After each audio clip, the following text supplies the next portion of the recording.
Hello मेरे प्यारे दोस्तों, तो कैसे हैं आप लोग? उम्मीद करते हैं अच्छे होंगे।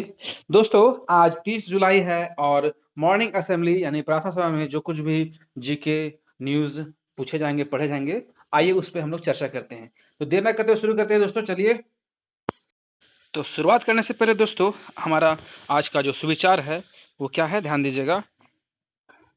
पहले खुद को बदलो, फिर दुनिया बदलेगी। ये कहानी जो है सो मतलब ये लाइन है, महात्मा गांधी का कहना है ना, कि be the change you wish to see the world. पहले आपको बदलना होगा, तभी आप दुनिया को बदल पाओगे। किसी को बदलने कहोगे और आपका जो सोचो कि आपका कहना लोग मान लेंगे, कतई नहीं, बिल्कुल नहीं। आप जब तक नहीं बदलोगे खुद को, तब तक आपको देख के दुनिया नहीं बदलेगी। तो बहुत ही अच्छा सुविचार है। आइए अब हम लोग देखते हैं कि मुख्य समाचार क्या है। सबसे पहले अंतर्राष्ट्रीय स्तर के ये जो है सो समाचार है, जरा पढ़ लें।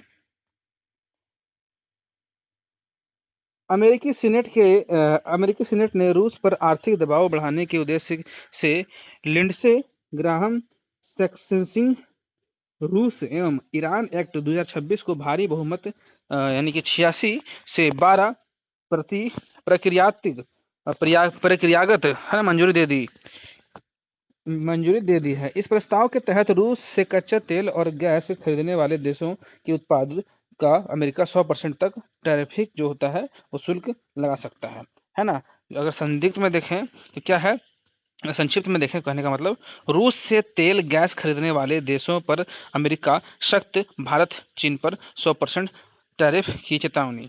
ठीक ना। आगे भी कुछ लिखा हुआ है कि अमेरिकी सेनेटर रोजर विकर ने कहा कि इस कानून का मुख्य लक्ष्य भारत और चीन जैसे देश हैं जो रूस से ऊर्जा खरीदकर उसकी अर्थव्यवस्था को समर्थन दे रहे हैं। यदि यह कानून लागू होता है तो इसका सबसे अधिक प्रभाव भारत और चीन के अमेरिका को होने वाले निर्यात पर पड़ सकता है। यह कदम रूस पर आर्थिक दबाव बढ़ाने और यूक्रेन युद्ध के संदर्भ में उसकी आय सीमित करने की अमेरिकी रणनीति का हिस्सा माना जा रहा है। मतलब भारत चीन पर 100% जो है सो दोस्तों टैक्स लगेगा। इसका मतलब यही अर्थ निकलता है, जो भी मतलब खनिज तेल वगैरह है उसको आयात करने में, है ना। अब राष्ट्रीय खबर देखते हैं क्या है। राष्ट्रीय खबर में बता रहा है कि आईशी घोष की गिरफ्तारी और नीट पेपर लीक के विरोध में प्रदर्शन कर रहे छात्रों पर पुलिस कार्रवाई को लेकर बुधवार को राज्यसभा में जोरदार हंगामा हुआ। कांग्रेस अध्यक्ष मल्लिकार्जुन खड़गे ने सरकार पर छात्रों के दमन का आरोप लगाया, जबकि केंद्रीय मंत्री जेपी नड्डा ने कहा कि कानून व्यवस्था बनाए रखने के लिए पुलिस का कार्रवाई उचित थी।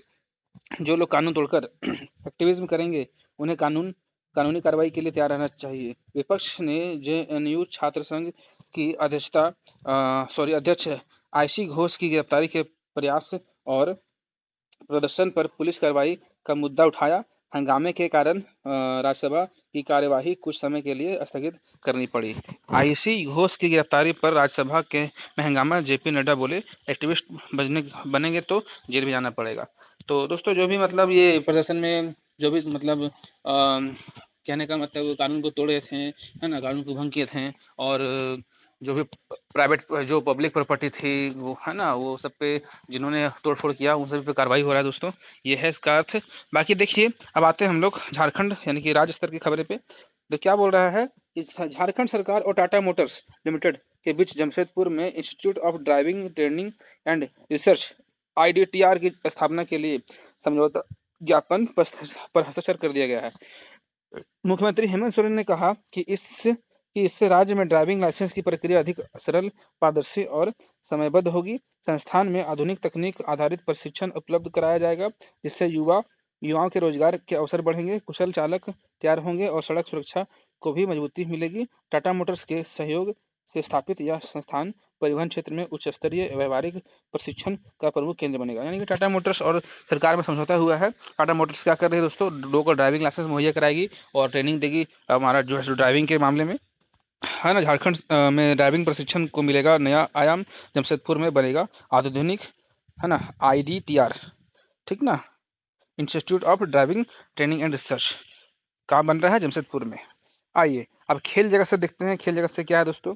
हॉकी टीम ने एशियन गेम्स 2026 के लिए भारतीय पुरुष हॉकी टीम की घोषणा कर दी है।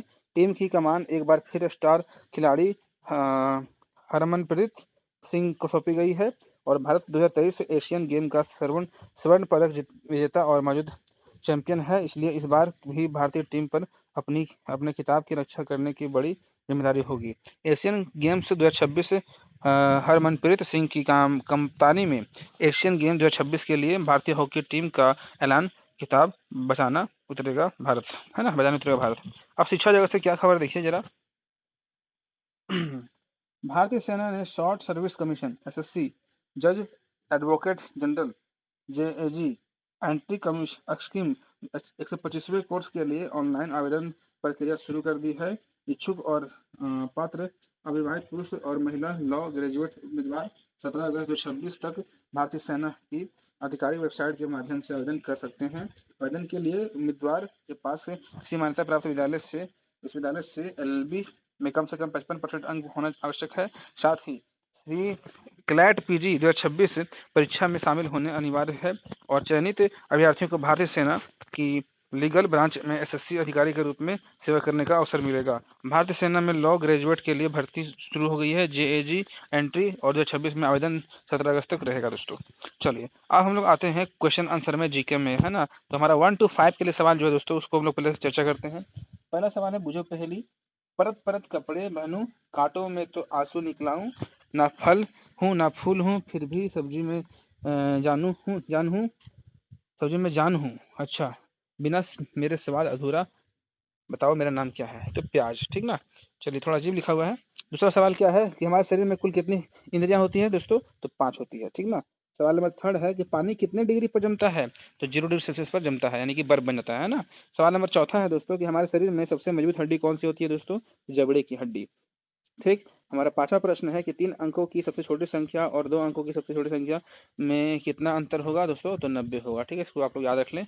चलिए अब आगे बढ़ें। 6 to 8 के लिए सवाल हमारा जो है वो है 15 का 20% का क्या होगा दोस्तों? तो आंसर 3 होगा, है ना। 15 का 20% आंसर क्या होगा?